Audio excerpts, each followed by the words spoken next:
हाँ जी। Good morning students. कल अपन ने क्या पढ़ा था? मोलरता तक पढ़ लिया था, ठीक है। जो क्या था? भार, आयतन, इकाई। नेक्स्ट क्लास में आज क्या डिस्कस करेंगे अपन? मोलरता। हालांकि मैंने इसकी डेफिनेशन बता दी थी। क्या डेफिनेशन थी? 1 लीटर। क्या डेफिनेशन थी? 1 लीटर विलियन में उपस्थित है। 1 लीटर विलियन में उपस्थित। 1 लीटर विलियन में उपस्थित विलेय विलेय के विलेय के मोलों की संख्या। विलेय के मोलों की संख्या क्या कहलाती है गुरुजी? मोलरता कहलाती है। 1 लीटर विलियन में उपस्थित विलेय के मोलों की संख्या मोलरता कहलाती है। इसे कैपिटल एम से प्रदर्शित करते हैं। इसे कैपिटल एम से प्रदर्शित करते हैं। उसके बाद में आपको क्या करना है? मोलरता लिखनी है। इधर क्या लिखनी है? मोलरता। क्या लिखोगे? मोलरता। किससे शो करते हैं? कैपिटल एम से। ठीक है। मैंने क्या बोला? विलेय के मोलों की संख्या। विलेय के मोलों की संख्या। विलेय के मोलों की संख्या बटा बटा विलियन का आयतन।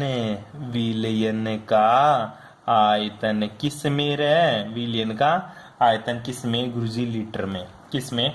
लीटर में। Number of mole of solute divided by volume of solution. ठीक है। और मैंने कल यही बताया था कि देख, विलेय के मोलों की संख्या, जो नंबर ऑफ मोल होते हैं, नंबर ऑफ मोल, ठीक है, mole of solute, number of mole of solute. ठीक है। ये कैसे निकालते हैं गुरुजी? कैसे निकालते हैं? गिवन मास है, क्या बोलते हैं? Given mass divided by molar mass. Given mass divided by molar mass. ठीक है। ऐसा ही बोला था। जो गिवन मास है उसको डब्ल्यू से शो करते हैं, और जो मोलर मास होता है उसको मोलिकुलर वेट से शो करते हैं। मोलिकुलर वेट से शो करते हैं। तो मोलरता का जो फॉर्मूला आ जाता है अपना, वो क्या आ जाता है गुरुजी? सिंपल सा, capital M equals to W upon molecular weight into into into volume किसमें? लीटर में। वॉल्यूम किसमें? लीटर में। अर्थात अगर इसको एमएल में बदलूं तो 1000 से मल्टीप्लाई कर देंगे। W equals to molecular weight into volume किसमें? एमएल में। गुणा गुणा गुणा 1000। That is a formula of molarity. इसका फॉर्मूला आ गया मोलेरिटी का। जैसा बोल रहा हूँ बेटा वैसा का वैसा छाप लियो कॉपी में, अदरवाइज प्रॉब्लम हो जाएगी। ठीक है जी। चल ट्यूशन करके दिखाइयो फिर इसका। तू ट्यूशन करके दिखाएगा, ठीक है? तो क्वेश्चन सुन ले, जैसा बोलू एज इट इज छाप ले, मैं लिखूंगा नहीं। सुन ले ढंग से। यदि किसी विलियन के यदि किसी विलियन के 250 ml, 250 ml मतलब 250 ml, लिख के जाना कॉपी में। यदि किसी विलियन के 250 ml में HCl के 18.25 ग्राम 18.25 ग्राम मोल घुले हो तो 18.25 ग्राम घुले हो तो विलियन की मोलरता ज्ञात करो। 18.25 ग्राम घुले हो तो विलियन की मोलरता ज्ञात करो। कोई प्रॉब्लम? ठीक है। तो m का फॉर्मूला लगाना है, वैल्यू पुट करनी। वेट कितना? 18.25 ग्राम। ठीक है। HCl के मोलिकुलर वेट कितना होता है? HCl का सिंपल सी बात होता है। क्लोरीन का कितना होता है? 35.5। हाइड्रोजन का कितना? 1। तो कितना होगा? 36.5। ले भाई 36.5। 36.5 गुणा कितना? 250 ml। 250 ml गुणा 1000। ठीक है। 250 रहे 250 250 1000 कितना बार गई रे? 4 बार। ठीक है। कितनी बार गई हो? 4 बार। तो आगे देख, अब इसको इससे करेंगे तो कितना आ जाएगा नीचे? गुरुजी सीधा सा देख लेना, ये तो आ रहा है, नीचे कितना सा आ जाएगा? अकॉर्डिंग 18 दूना 36, 18 से काट दे, 2 बार गया, 2 से ये काट दे, 2 गया, तो मोलरिटी कितनी आ गई? 2 आ गई गुरुजी। कितनी आ गई? 2। सिंपल सा आंसर है, कर लेगा ऐसे। ठीक है, नेक्स्ट क्वेश्चन करके देखेगा या कर लेगा? ठीक है, तो बुक में जितने भी क्वेश्चन है वो करके देखना तू। ठीक है, बुक के पीछे की भी देख ले, एक दो सारथी से देख ले, और तेरी कॉपी में छाप ले क्वेश्चन। जितने छापेगा उतना तेरे को फायदा होगा, मेरे को तो क्या ही मिलेगा, कुछ ना मिले। ठीक है, उसके बाद में मोलरता के बाद में अपन चलते हैं किसके पास में? नॉर्मलता के पास। सिंपल सिंपल सी डेफिनेशन है जो आपको कक्षा 12 में पढ़ी थी आप लोगों ने। अच्छा, नॉर्मलता,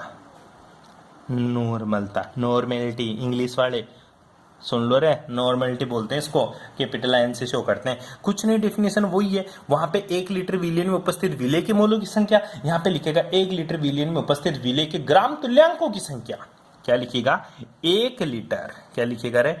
1 लीटर विलियन में, 1 लीटर विलियन में उपस्थित, 1 लीटर विलियन में उपस्थित विलेय के ग्राम तुल्यांकों की संख्या, ग्राम तुल्यांकों की संख्या, ग्राम तुल्यांकों की संख्या क्या कहलाती है? नॉर्मेलिटी कहलाती है। इसे कैपिटल एन से शो करते हैं। 1 लीटर विलियन में उपस्थित विलेय के ग्राम तुल्यांकों की संख्या नॉर्मेलिटी, नॉर्मलता कहलाती है। इसे कैपिटल एन से शो करते हैं। कोई प्रॉब्लम? कर लेगा यहाँ तक? इसे किससे दिखाते हैं? कैपिटल एन से शो करते हैं। ठीक है, आगे इसका फॉर्मूला देख ले। क्या करेगा? नॉर्मलिटी, वही गुरुजी नॉर्मलता, ले नॉर्मलता रे के नॉर्मलता। ठीक है, नॉर्मलता का फॉर्मूला कैसे लिखूंगा गुरुजी? नॉर्मलता capital M equals to gram equivalent, ठीक है, number of equivalent of gram equivalent of solute, number of gram equivalent of solute divided by volume, किसमें? लीटर में। अरे हिंदी वाले देख लें, नॉर्मलता बराबर है ग्राम इक्विवेलेंट की जगह लिख देना विलेय के ग्राम इक्विवेलेंट, ग्राम तुल्यांकों की संख्या, विलेय के ग्राम तुल्यांकों की संख्या बटा विलियन का आयतन लीटर में। ठीक है, लिख लिया डेफिनेशन, फॉर्मूला लिख लिया। आगे चलूं? ठीक है, देखो आगे, मतलब नॉर्मलिटी का फॉर्मूला तूने निकाल लिया। एन बराबर क्या लिखा था तूने? Equivalent weight of solute divided by volume, किसमें? लीटर में। कोई प्रॉब्लम नहीं। तो sir equivalent weight of solute कैसे निकालेंगे? मतलब ग्राम तुल्यांक रे, हिंदी में देख ले तू, ग्राम तुल्यांक। अब बात आती है गुरुजी ग्राम तुल्यांक कैसे निकालेंगे? ये ले ग्राम तुल्यांक निकालने का तरीका। ग्राम तुल्यांक मतलब इक्विवेलेंट वेट कैसे निकालते हैं? सिंपल सा है इक्विवेलेंट वेट निकालने का। क्या? Weight of solute divided by equivalent of solute. Weight of solute है, ठीक है, वेट ऑफ सॉल्यूट मतलब या गिवन मास, ऐसा लिख ले तू उसी की तरह, given mass divided by equivalent मतलब तुल्यांक। गिवन मास है डिवाइडेड बाय इक्विवेलेंट। गिवन, वहां पे क्या लिखता था तू जब मोल निकालता था? Given mass divided by molar mass. अब वहां पे मोलर मास लिखता था तो अपन को डायरेक्ट निकाल देते थे क्लोरीन का 35.5, लेकिन यहाँ पे तुल्यांक निकालना है। ठीक है, क्या निकालना है? तुल्यांक। क्या निकालना अपन को? तुल्यांक। ठीक है, इक्विवेलेंट ऑफ सॉल्यूट है। अब बात आती है सर इक्विवेलेंट तुल्यांक कैसे निकालते हैं? तुल्यांक क्यों? मोलर मास पूछता तो मैं तो डायरेक्ट डबल कर देता। जैसे तू बोलता है हाइड्रोजन का कितना? 1 है। क्लोरीन का कितना? वैसे 17 होता है, लेकिन 17 दूना 34 है, 35.5 कर दिया तूने। ठीक है, वैसे नाइट्रोजन का कितना? 14। ठीक है, ऑक्सीजन का कितना? 16। डबल कर देता था। लेकिन तुल्यांक कैसे निकालते हैं? तुल्यांक निकालने का बहुत ही इंटरेस्टिंग तरीका है। कैसे सर? तुल्यांक होता है मोलर मास। क्या? Molar mass divided by N factor. आले सर ये फिर से चीज आ गई, एन फैक्टर। मोलर मास तो मेरे को पता चल गया, लेकिन ये एन फैक्टर क्या लिया वापस है? अब देख सिंपल सी बात करता हूं एन फैक्टर की। ठीक है, कुछ नहीं करना रे। ठीक है, हालांकि एन फैक्टर की डेफिनेशन अलग होती है, उसको देखने का तरीका अलग होता है, लेकिन मैं तेरे को ऐसा तरीका बताऊंगा जो तू कभी नहीं भूलेगा कि एन फैक्टर कैसे निकालते हैं। सिंपल सी बात करते हैं, मैं तेरे से पूछूं बता NaCl है, NaCl है, NaCl का मोलर मास, ठीक है, NaCl का क्या निकालना तुझे, मोलर मास। तू क्या करेगा, Na कितने पे आता है, 11 पे, तो 11 दूना 22, 22 रे 23, क्योंकि 23 अपन का इसका जोड़ते हैं। क्लोरीन का कितना, वही गुरुजी 35.5, कितना आ गया टोटल, देख ले गुरुजी, 5 का तो 5 रहा 8 और 3 रहा 2, 58.5 आ गया। क्या आ गया, मोलर मास। मैं पूछूं इसका एन फैक्टर कितना है, क्योंकि मुझे तो तुल्यांक चाहिए, ठीक है, तो एन फैक्टर कितना है। तू NaCl को देख, क्या देख, NaCl को देख, हाँ देख लिया सर, इसको तोड़, अच्छा तोड़ना ही पड़ेगा क्या, Na plus plus Cl minus. तो एक बात बता, इसमें कितने इलेक्ट्रॉन का खेल हो रहा, मतलब इलेक्ट्रॉन कितने ट्रांसफर हो रहा, गुरुजी क्या, Na के पास इलेक्ट्रॉन था, क्लोरीन लेके भाग गया, एक इलेक्ट्रॉन का खेल है, एक पॉजिटिव एक नेगेटिव है, ठीक है, मतलब एक इलेक्ट्रॉन ही उल्टा सुल्टा हो रहा है, ठीक है, तो इसके लिए जो एन फैक्टर होगा ना, इसके लिए जो एन फैक्टर होगा ना, वो कितना होगा गुरुजी, इसके लिए एन फैक्टर 1 होगा, कितना होगा, 1, क्योंकि इलेक्ट्रॉन का ट्रांसफर कितना हो रहा है, 1 का ही हो रहा है, इलेक्ट्रॉन कहां से कहां कितने जा रहे हैं, 1 ही जा रहा है, इसलिए इसका एन फैक्टर कितना होगा। तो बता NaCl का तुल्यांकी भार कितना होगा, NaCl का तुल्यांकी भार, इक्विवेलेंट वेट लिख लेना यहाँ पे, तुल्यांकी NaCl का तुल्यांकी भार, ठीक है गुरुजी, सिंपल सी बात है, तुल्यांकी NaCl का तुल्यांकी भार कितना होगा, सिंपल सी बात है गुरुजी, NaCl का तुल्यांकी भार होगा मोलर मास, ठीक है,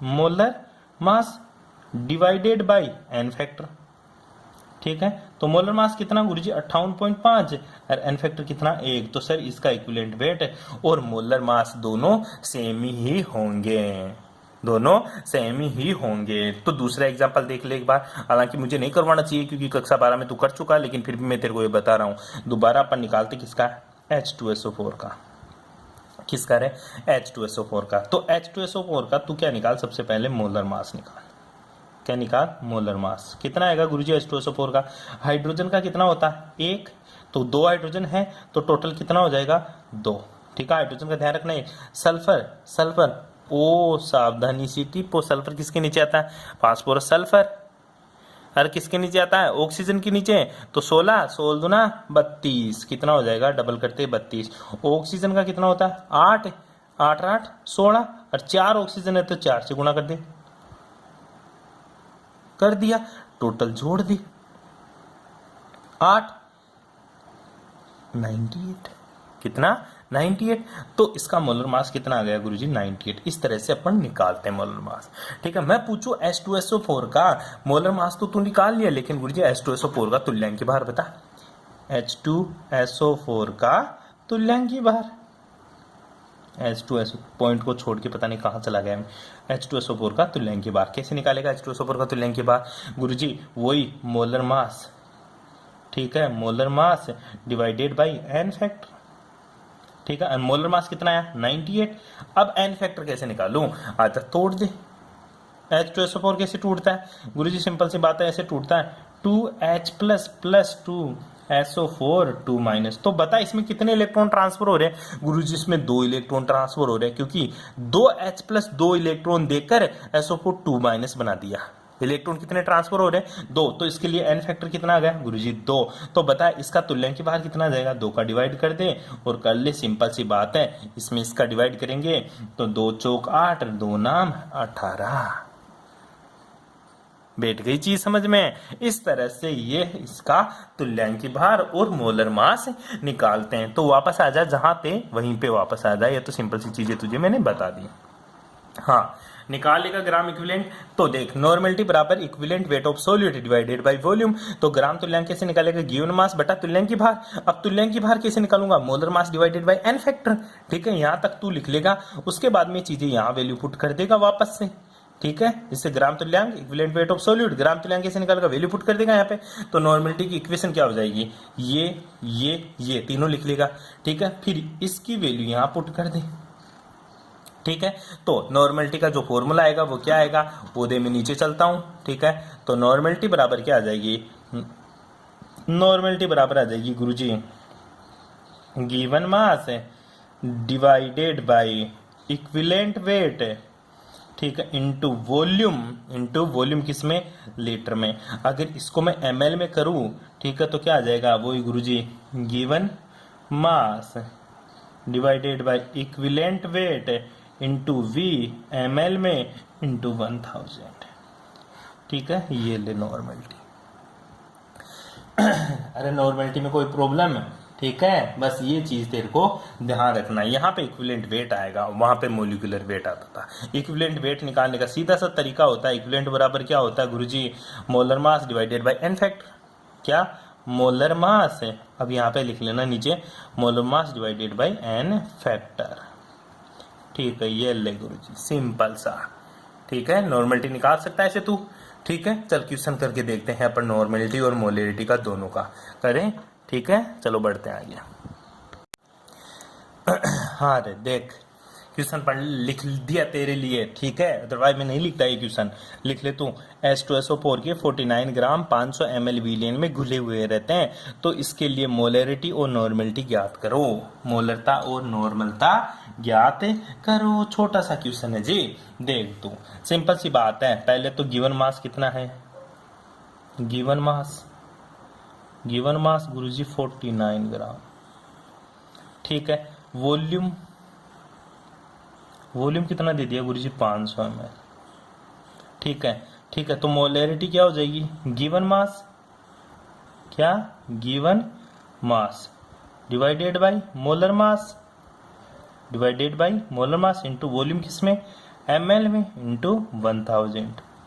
ठीक है, तो बता H2SO4 का मोलर मास, अभी अभी निकाला था क्या? 98। ठीक है, 98। और बता H2SO4 का इक्विवेलेंट वेट, कितना आया था? याद कर, 492 डिवाइडेड बाई 2। अब तो तुझे पता चल गया होगा एन फैक्टर कितना? 2। ठीक है, कितना आया था? 49 ग्राम। ठीक है, दोनों दे रखा है। नॉर्मलिटी का फॉर्मूला भी यही होता है, given mass divided by equivalent wait गुणा वॉल्यूम किसमें? ml में, इंटू 1000। वैल्यू पुट कर दे। गिवन मास ये रहा, मोलर मास ये रहा, वॉल्यूम ये रहा, आंसर निकाल दे। गिवन मास ये रहा, ठीक है, वॉल्यूम ये रहा, इक्विवेलेंट वेट 49, आंसर निकाल देगा। ठीक है, अब देख तेरे को एक छोटा सा रिलेशन भी देख ले, यहीं पे लिख ले तो, relation between molarity and normality. Question पूछ लेता कभी कभी, रिलेशन किसमें? Between molarity and normality. ठीक है, मैं नहीं लिख रहा, तू लिखेगा। मोलरता का फॉर्मूला दोबारा, नॉर्मलता का फॉर्मूला दोबारा। ठीक है, और रिलेशन निकालेगा। देख इन दोनों में कॉमन क्या? मोलरिटी में गिवन मास, मोलरिटी में हजार, मोलरिटी में मोलर मास, लेकिन इक्विवेलेंट वेट। ठीक है, मोलरिटी में वॉल्यूम। तो इसको बदल सकता है क्या इक्विवेलेंट वेट को? बिल्कुल बदल सकता हूं गुरुजी। कैसे? इक्विवेलेंट वेट किसके बराबर होता है? इक्विवेलेंट वेट होता है गुरुजी molar mass divided by N factor. तो इक्विवेलेंट वेट की जगह ये वैल्यू पुट कर दे, molar mass divided by N factor. तो बता नॉर्मलिटी का फॉर्मूला क्या हो जाएगा गुरुजी? गिवन मास, ठीक है, इंटू 1000। इक्विवेलेंट वेट की जगह क्या लिख दूंगा? मोलर मास गुणा मोलर मास, एन फैक्टर नीचे कहां चला जाएगा? ऊपर, एन फैक्टर गुणा वही वॉल्यूम किसमें? ml में। अब याद कर, ये चीज किसके बराबर है? ये चीज तो गुरुजी मोलरिटी के बराबर है। किसके बराबर है? मोलरिटी। बस एक्स्ट्रा क्या आया? एन फैक्टर ही आया। तो बता एन इक्वल्स टू क्या लिख सकता हूं मैं? एन इक्वल्स टू गुरुजी एम गुणा एन फैक्टर।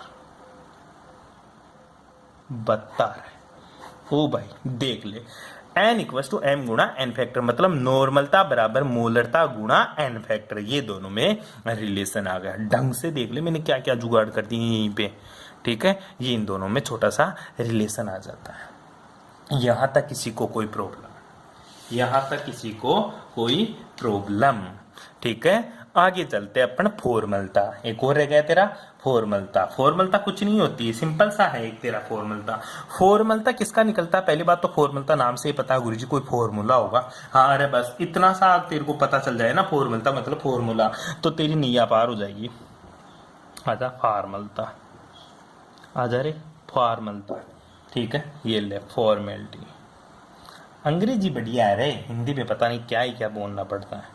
ठीक है, ये लेते हैं फॉर्मेलिटी। इससे किससे दिखाते हैं? ऐप से। किससे शो करते हैं? ऐप से। तो डेफिनेशन लिख ले सिंपल सी, इसके बारे में ज्यादा मत पूछना कुछ भी। 1 लीटर विलियन में उपस्थित विलेय के सूत्रभारों की संख्या। क्या? 1 लीटर विलियन में 1 लीटर विलियन में विलेय के सूत्रभारों की संख्या। विलेय के सूत्रभारों की संख्या क्या कहलाती है? फॉर्मलता कहलाती है। बस ये डेफिनेशन हो गई। इसे कैपिटल एफ से दिखाते हैं तो फॉर्मलता बराबर क्या हो जाएगी? वही फॉर्मलता, ठीक है। फॉर्मलता एफ बराबर क्या? विलेय के सूत्रभार, विलेय के सूत्रभार डिवाइडेड बाय विलियन का आयतन, विलियन का आयतन किसमें? लीटर में। किसमें रे? लीटर में। अब विलेय के सूत्रभार कैसे निकालेंगे वो देख ले, ठीक है। या फिर इसको तू लिख सकता है फॉर्मलता बराबर given mass divided bye formal मास। फॉर्मूला मास लिख दे तुम, formula mass, given mass divided by formula mass into volume किसमें? ml में इनटू 1000। अब गुरुजी फॉर्मूला मास क्या होता है? फॉर्मूला मास क्या होता है, या फॉर्मल मास भी बोलते हैं इसको। अब देख तेरे को कुछ नहीं है, एफ एम का मतलब फॉर्मल मास, ठीक है, या फॉर्मूला मास। तो कैसे निकाले गुरुजी फॉर्मूला मास? ठीक है, जैसे मैं तेरे को बोलूं ना, 1 विलियन है मेरे पास, ठीक है, 1 विलियन है, ठीक है, एसिटिक अम्ल, ठीक है, एसिटिक अम्ल। अब एसिटिक अम्ल का फॉर्मूला क्या होता है? CH3COOH होता है। सभी यही जानते हैं एसिटिक अम्ल का फॉर्मूला क्या होता है? CH3COOH।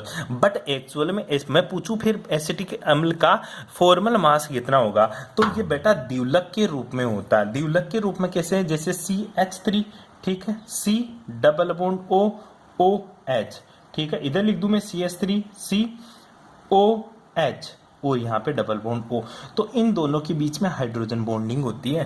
क्या होती है इन दोनों के बीच में? Hydrogen bonding. CH3C double bond OOH, CH3C double bond OOH। तो इन दोनों के बीच में क्या है? Hydrogen bonding. जब तू इसका फॉर्मल मास निकालेगा, ठीक है, जब तेरे को पूछूं, चल इसी से ले ले, एसिटिक अम्ल है, ये एसिटिक अम्ल है, इसकी बात करूं, मैं तुझे पूछूं बता मोलिकुलर वेट कितना, तू बोलेगा गुरुजी 60। क्यों? तू डायरेक्ट ही काउंट कर ले, 12 और 3 18, 18 फिर से 12, सॉरी 12 और 3 15, 15 और 3 12, वापस फिर 16 16, फिर एक जोड़ेगा तो कितना आ जाएगा? 60। डबल मत करना इसका।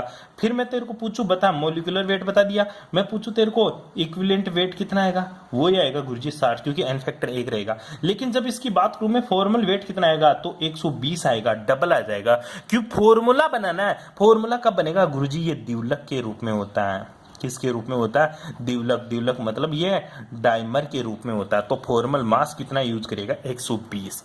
बस जस्ट डबल करना है मोलिकुलर वेट का, जस्ट डबल। एक ही क्वेश्चन आता है एसिटिक अम्ल का, ठीक है। ये तेरा भाई साहब भार आयतन इकाई कंप्लीट हो जाती है मेरी ओर से। बाकी की बातें करेंगे अपने नेक्स्ट क्लास में। Thanks for cooperation.